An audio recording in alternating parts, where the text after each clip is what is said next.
आप सभी योग प्रेमियों को मेरा नमस्कार। मैं चरणजीत अरोड़ा स्वागत करता हूं मेरे इस YouTube चैनल जिसका नाम है योग एंड हेल्थ। इस चैनल पर योग तथा स्वास्थ्य से संबंधित विभिन्न वीडियोस में आपके साथ शेयर कर रहा हूं। लास्ट टाइम 2 वीडियोस मैंने सूक्ष्म अभ्यासों पर आधारित आपके साथ शेयर किए थे। उम्मीद है आपने देख लिए होंगे, और अगर नहीं देखे हैं तो आप कृपा करके उन वीडियोस को देखें, उनका बेनिफिट लें। उन वीडियोस में मैंने आपके साथ बताया था या आपको बताया था कि किस प्रकार से आप बैठकर सूक्ष्म अभ्यास करें और अपने शरीर के सूक्ष्म से सूक्ष्म जोड़ों को प्रभाव में लाएं, और खड़े होकर भी आप सूक्ष्म अभ्यास किस प्रकार से कर सकते हैं। विशेष रूप से ये वीडियोस उन साधक तथा साधिकाओं के लिए बनाए गए थे जो अधिक समय नहीं लगाना चाहते हैं आसनों पर, प्राणायामों पर, तो उनके लिए सूक्ष्म अभ्यास ही काफी हैं। वो सूक्ष्म अभ्यास ही करें और अपने शरीर को स्वस्थ बनाएं। आज का ये वीडियो जो मैं आपके साथ शेयर कर रहा हूं, इसमें ध्यान में मैंने रखा है प्राणायाम को।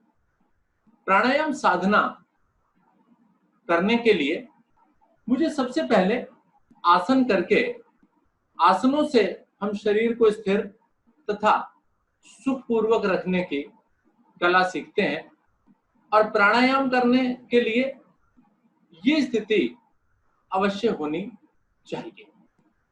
अब सबसे पहले सीखते हैं कि जो प्राणायाम की हम बात कर रहे हैं उसमें ये प्राण जो हम शब्द यूज कर रहे हैं, इसका क्या अर्थ है।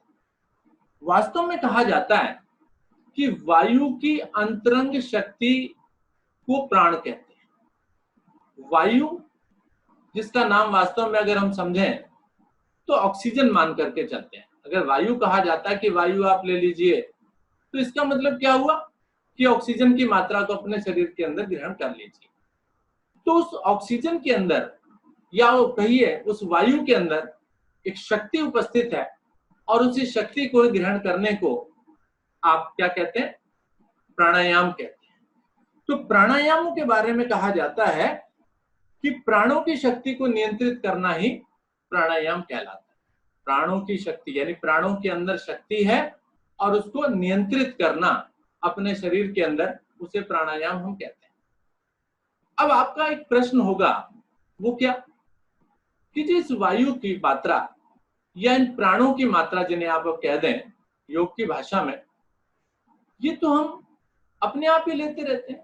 ये तो ईश्वर ने अपने आप से ही ऑटोमेटिकली ही एक सिस्टम बनाया है कि ऑक्सीजन की मात्रा अपने आप अंदर जाएगी और विषैली गैस बाहर निकलेगी हमारे शरीर में से कार्बन डाइऑक्साइड के रूप में।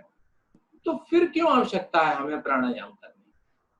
तो इसका बहुत ही सुंदर आंसर मैं आपको दूंगा कि वास्तव में जब हम सामान्य रूप से श्वासों को भरते हैं, छोड़ते हैं, यानी जो कि ऑटोमेटिकली अपने आप होती है क्रिया, उसके अंतर्गत हमारे जो फेफड़े हैं, जो लंग्स हैं, दोनों साइड, लेफ्ट और राइट दोनों तरफ जो हैं, उनकी पूरी क्रियाशीलता नहीं होती, यानी वो पूरी तरह से कार्य नहीं कर पाते। पक्की बात है, जितनी उनकी क्षमता से कम कार्य करोगे तो धीरे धीरे वो शिथिल पड़ते चले जाएंगे। इसलिए आवश्यकता होती है प्राणायाम करने की, अधिक से अधिक वायु की अंतरंग ऊर्जा को अंदर अपने भरने की और अधिक से अधिक बाहर निकालने की। उसी को हम लोग प्राणायाम बोला करते हैं। ठीक है। अब इस प्राणायाम की जो क्रिया होती है, इसके अंतर्गत हम 3 कार्य करते हैं। श्वास को निकालना, श्वास को निकालने को हम रेचक कहा करते हैं। उसके पश्चात श्वास को भरना, जिसे हम पूरक बोला करते हैं। तीसरी स्थिति होती है श्वास को रोकना, जिसे हम कुंभक कहा करते हैं। तो रेचक, पूरक और कुंभक। रेचक का मतलब होता है श्वासों को बाहर निकालना, पूरक का मतलब होता है श्वासों को भरना, और कुंभक का अर्थ होता है श्वासों को रोक लेना। अब अगर मैं आपसे बात करूं कि आपने श्वास को अंदर भरा और आप रुक गए, श्वास को भरना और भरने के बाद रुक जाना, तो इसका नाम हो जाता है आंतरिक कुंभक। इसका नाम होता है आंतरिक कुंभक। उसके पश्चात श्वास को खाली कर दिया आपने। श्वास खाली करने के बाद भी आप रुक गए। तो श्वास खाली करने के पश्चात जब आप रुक जाते हैं तो उसे हम बोला करते हैं बाह्य कुंभक। आंतरिक कुंभक का मतलब श्वास भरकर रुकना, यानी अंदर लेकर रुकना, और श्वास को खाली करके रुकना, वो बाह्य कुंभक हो जाता है। अब बात आ जाती है कि भी ये कुंभक क्यों लगाना होता है।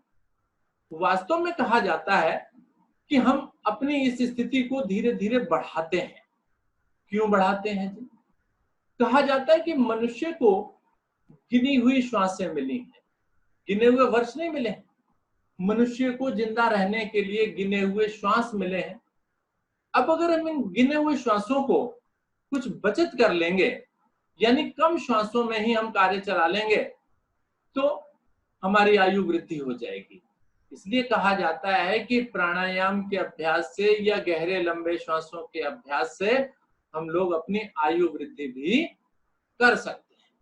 क्योंकि सामान्य रूप से जब आप रहते हैं, श्वास भरते हैं छोड़ते हैं अपने आप ऑटोमेटिकली, तो 10 से 15 के बीच में श्वासें प्रति मिनट आप लोग लेते हैं। लेकिन जब आप प्राणायाम के अभ्यस्त हो जाते हैं, प्राणायाम अधिक से अधिक करने लगते हैं, तो ये श्वासों की प्रति मिनट जो संख्या है वो धीरे धीरे घटकर 10 से भी कम रह जाती है। अर्थात आप प्रति मिनट श्वासों की बचत कर रहे हैं। अब जब प्रति मिनट श्वासों की बचत की आपने, तो पक्की बात है जितनी श्वासें मिली हैं उसमें से कम आपने यूज की, ज्यादा बच गई। सही सी बात है, स्थिति है, प्राकृतिक सी बात है कि आपको आयु वृद्धि होने की संभावना, आयु आपकी वृद्धि होगी। तो इसलिए आप लोग प्राणायाम का अभ्यास करें। आसनों की तुलना में अधिक लाभकारी हुआ करते हैं प्राणायाम, इस बात को भी आप ध्यान रखें। तो वायु की अंतरंग शक्ति को ग्रहण करना क्या बताया गया? प्राणायाम बताया गया। ठीक है। अब बात आती है कि ये जो प्राणायाम है इनकी किस प्रकार से हमको इनको करना होता है।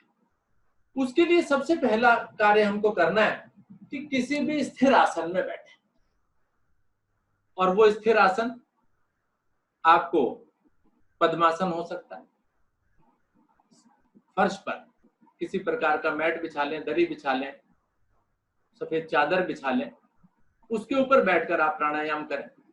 और यदि संभव ना हो तो आप कुर्सी पर बैठकर भी प्राणायाम कर सकते हैं। मेरे वो भाई बहन जिनको किसी प्रकार का कष्ट है, वो नीचे नहीं बैठ पाते हैं, तो वो किसी कुर्सी पर भी बैठकर प्राणायाम कर सकते हैं। बस ख्याल ये रखना है कि रीढ़ मेरी सीधी हो।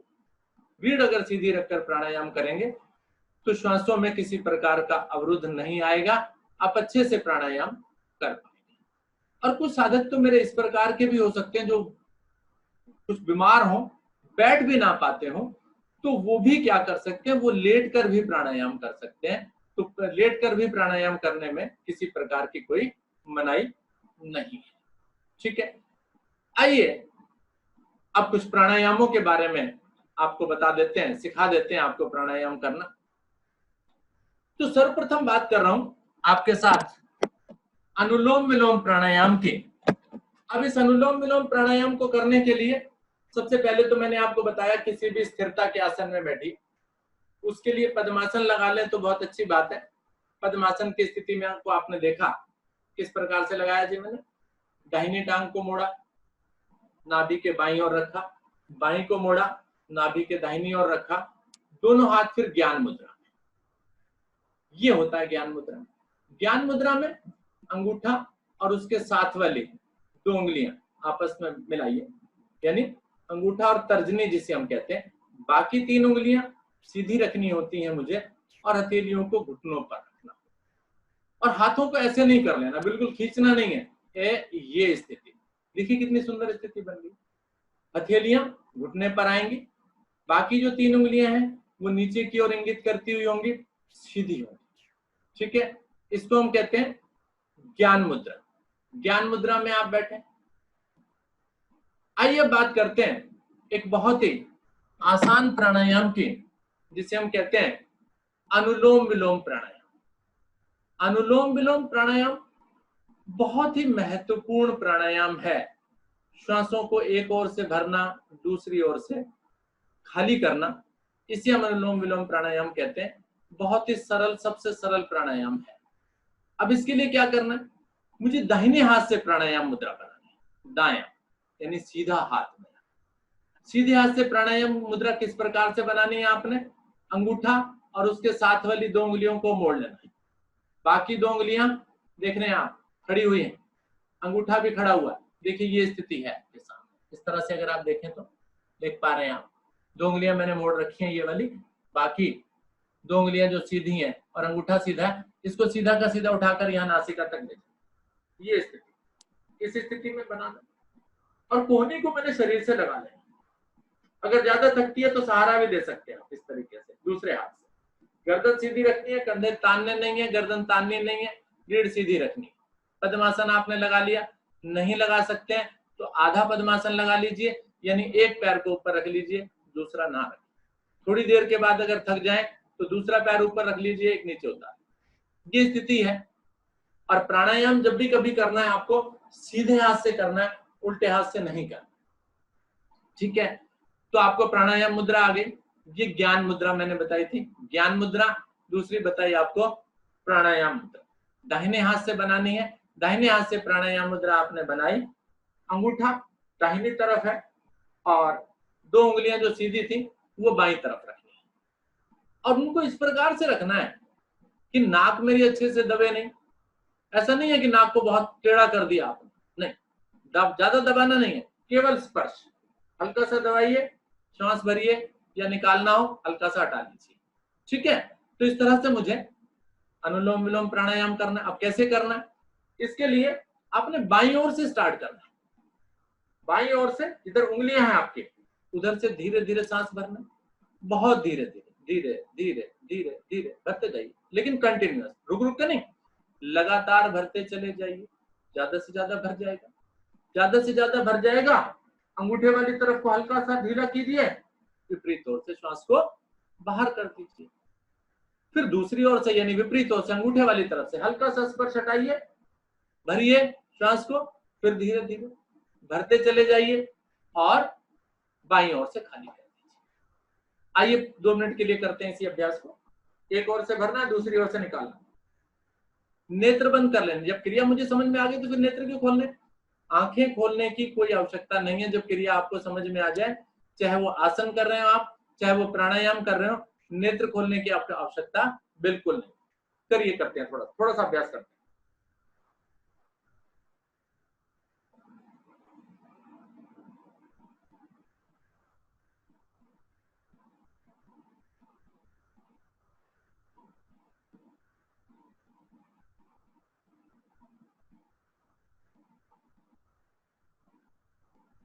एक ओर से भरना, दूसरी ओर से निकालना, इसी प्रकार से भरते रहिए और श्वासों को बाहर निकालते रहिए। अब बात आती है वापस आने की। वापस कब आते हैं, कहते हैं जब आवृत्ति पूरी हो। आवृत्ति कब पूरी होगी, आप बोलेंगे मैंने बाईं ओर से भरना शुरू किया था, तो बाईं ओर से जब श्वास निकल रहा होगा तभी वापस आवृत्ति पूरी होगी, तभी आप वापस आएंगे। तो इसलिए आपने श्वास को भरा, बाईं ओर से शुरू किया था, दाएं से निकाला, फिर दाएं से भरा, बाएं से निकाला, एक आवृत्ति पूरी हुई। तो इसी प्रकार से जब आवृत्तियां आप करेंगे तो बाईं ओर से जब श्वास आपका बाहर निकल रहा होगा तो तब आप वापस आ जाएंगे। आंखों को बंद करके, नेत्रों को बंद करके, ज्ञान मुद्रा लगा करके आराम से शांति से बैठ जाए। ठीक, अब इसमें ध्यान क्या क्या देना है, ध्यान ये देना है कि आपके पूरा का पूरा ध्यान अपनी क्रिया पर होगा। आंखें बंद हैं, आप देखते रहिए कि किस प्रकार से श्वास धीरे धीरे भर रहा है और धीरे धीरे बाहर निकल। श्वास भरने का मतलब है प्राण वायु आपके शरीर के अंदर जा रही है, आपके शरीर को ऊर्जा दे रही है, और उसके पश्चात दूसरी ओर से, विपरीत ओर से अशुद्ध वायु या विकार जो कि मेरे शरीर के अंदर थे वो बाहर निकल। अब ये जो दो नासिका के जो दो द्वार हैं, जिन्हें दो सुर बोला जाता है, जिन्हें दाहिना सुर और बायां सुर बोला जाता है, दायां जो सुर है उसको गर्म सुर कहा जाता है, सूर्य नाड़ी बोला जाता है, और जो बायां भाग है उसको ठंडा सुर बोला जाता है। तो जब आप दोनों तरफ से प्राणायाम करते हैं, श्वास भरते हैं, खाली करते हैं, इसका मतलब है आप अपने शरीर के अंदर एक सम अवस्था यानी एक बैलेंस बना रहे हैं, सर्दी और गर्मी का संतुलन बना करके रखता है। तो इसलिए इस प्राणायाम के बारे में कहा जाता है कि ये साम्य अवस्था बना करके रखता है, और इसमें आपको किसी भी प्रकार की शीतलता या गर्मी का पूरा ज्यादा आभास नहीं होता, नॉर्मल आप रहते हैं। कब करना है ये प्राणायाम? कहा जाता है कभी भी कर सकते हैं, किसी भी मौसम में कर सकते हैं, 365 दिन कर सकते हैं, ठीक है, दिन के किसी समय। वैसे तो सलाह ये दी जाती है कि सुबह के समय आप प्राणायाम साधना करें, शुद्ध ऑक्सीजन शुद्ध वायु होती है वातावरण के अंदर, उस वक्त आप इस प्राणायाम को करेंगे तो बहुत ही उत्तम समय है। सर्दी के मौसम में आप इसको दोपहर में और शाम में भी कर सकते हैं, या शाम को आप भोजन करने से थोड़ी देर पहले, आधा घंटा पहले भी इस प्राणायाम का अभ्यास कर सकते हैं। बहुत ही सुंदर प्राणायाम है, बहुत ही सरल आसान प्राणायाम, ठीक है, बिल्कुल समझ में आ गया। आप जब इस प्राणायाम को करेंगे तो प्रभाव देखेंगे आपके अपने मस्तिष्क पर। मस्तिष्क बिल्कुल शांत होने लगेगा, मन के अंदर जो लघु लहरियां, जो तनाव जो चल रहा है वो धीरे धीरे शांत होता चला जाएगा। आप स्वयं महसूस कर सकते हैं, इसलिए आप जब तक करके नहीं देखेंगे तब तक आपको अनुभव नहीं होगा। क्योंकि हम लोग ज्ञान बांटते बहुत अधिक है, करके नहीं देखते, क्योंकि सबसे अच्छी चीज तो क्या है? प्रैक्टिकल है। मैंने प्रैक्टिकली किसी चीज को किया हुआ होगा तो वो मुझे ज्यादा अनुभव देगी किताबी ज्ञान की तुलना में। किताबों में मैंने पढ़ लिया कि ऐसा करने से ऐसा हो जाता है, ऐसा करने से ऐसा हो जाता है, लेकिन सबसे अच्छी चीज मैं तभी बता पाऊंगा जब मैं उसी चीज को अपने आप करके देखूं, ठीक है। आइए एक और प्राणायाम के बारे में बातचीत करते हैं, और वो दूसरा प्राणायाम है नाड़ी शोधन प्राणायाम। नाड़ी शोधन प्राणायाम कैसा है? आप बोलेंगे नाड़ी शोधन प्राणायाम भी इसी अनुलोम विलोम प्राणायाम की तरह है। अनुलोम विलोम प्राणायाम में आपने देखा था, दाहिने हाथ से आपने प्राणायाम मुद्रा बनाई थी और एक ओर से भरा था, बाईं ओर से भरा था, बाईं से प्रारंभ करके दाहिनी पर जाकर छोड़ दिया। बीच में रुकने वाली कोई भी स्थिति नहीं थी वहां। लेकिन नाड़ी शोधन प्राणायाम, नाड़ियों का शोधन, मेरे शरीर में जो प्राणिक नाड़ियां हैं जिनमें से प्राणों का प्रवाह होता है वो मुख्य रूप से 3 है, ईड़ा, पिंगला और सुषुम्ना। सूर्य नाड़ी, चंद्र नाड़ी और सुषुम्ना नाड़ी। सूर्य नाड़ी यानी दाईं ओर का सुर, चंद्र नाड़ी बाईं ओर का सुर, और इनके मध्य से गुजरती हुई सुषुम्ना। ईड़ा, पिंगला और सुषुम्ना 3 नाड़ियां हैं। इनको जब मैं प्राणायाम के माध्यम से ईड़ा और पिंगला को प्रभावित करता हूं तो सुषुम्ना यानी मध्य वाली नाड़ी जो कि मेरे मस्तिष्क तक जाती है वो भी जागृत हो जाती है, जो कि ध्यान लगाने के लिए बहुत ही आवश्यक है उस सुषुम्ना नाड़ी का जागृत होना, क्रियान्वित होना। तो आइए सीखते हैं उस नाड़ी शोधन प्राणायाम को किस प्रकार से हमको करना है। नाड़ी शोधन प्राणायाम के लिए उसी प्रकार से आपको प्राणायाम मुद्रा बनानी है, लेकिन कौन से हाथ से बनानी है?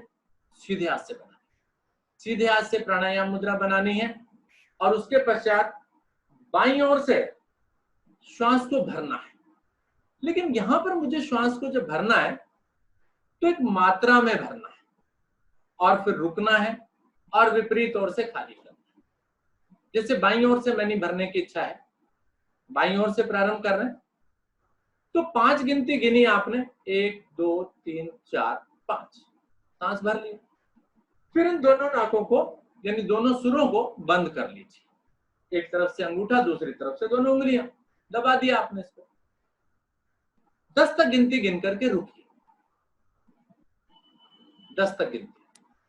उसके पश्चात जब 10 तक गिनती गिनी, रुके आप, विपरीत ओर से, बाएं से भरा था, दाएं से खाली करना शुरू कीजिए। फिर 10 तक गिनती गिनी, तो क्या अनुपात हो गया? 1 2 और 2 का अनुपात, 5 10 10। तो रेशो अगर बनाएंगे 5:10:10, तो ये 1:2:2, 1 2 और 2 का अनुपात हो जाए।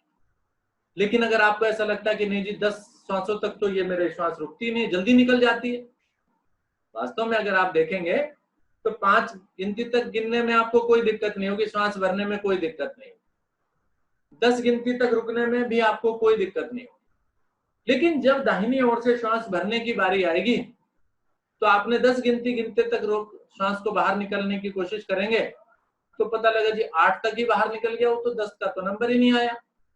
तो फिर आप क्या कीजिए, इसको थोड़ा सा छोटा कर दीजिए। 4 गिनती तक श्वास भरिए, 8 तक रुकिए, और 8 तक जो कि आपकी क्षमता है उसके अनुसार आप श्वास को बाहर कर दीजिए। लेकिन अगर आपको ऐसा लगता है कि जी नहीं ये तो अभी और ज्यादा होना चाहिए, तो और बढ़ा लीजिए, 6 12 12 कर लीजिए। तो इस प्रकार से आप अपनी क्षमता अनुसार इन क्रियाओं को कर सकते हैं। आइए थोड़ा सा अभ्यास करते हैं। कैसे? ज्ञान मुद्रा में हाथ थे पहले मेरे, पद्मासन मेरा लगा था, या कोई भी सुखपूर्वक स्थिति आपने लगा रखी थी। अब प्राणायाम मुद्रा बनानी है, दाहिने हाथ से, सीधे हाथ से बनाई जाती है प्राणायाम मुद्रा। दूसरा हाथ ज्ञान मुद्रा में ही रहता है, देख रहे हैं जैसे मेरे हाथ को। तो आपने बाईं ओर से 5 गिनती गिनते हुए भरा,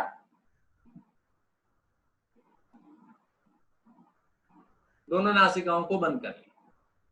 फिर 10 गिनती गिनते गिनते रुकिए, और रुकने के बाद 10 गिनती गिनते हुए छोड़ दीजिए। फिर दूसरी ओर से भरिए, जिधर अंगूठा है, फिर वही 5 तक गिनती गिनते हुए भरिए, 10 तक रुकिए और 10 तक छोड़ दीजिए। लेकिन अब बात आई कि वो साधक या साधिकाएं जिनको अस्थमा की प्रॉब्लम हो, या जिन्हें हृदय की समस्या हो किसी प्रकार की, या जिन्हें डॉक्टर ने सांस रोकने के लिए मना किया हुआ हो, तो इस प्रकार के साधक श्वासों को ना रोकें, इस प्राणायाम में अधिक रुकने की कोशिश ना करें या ना रुकें। बाकी सभी इस प्राणायाम को अच्छे से कर सकते हैं और समय बढ़ा सकते हैं। तो प्राणायाम साधना बहुत ही उत्तम साधना है। मुझे मन को स्थिर करने के लिए, मन को शांत करने के लिए बहुत ही उत्तम स्थिति प्राणायाम की होती है। आप इसे अवश्य करें।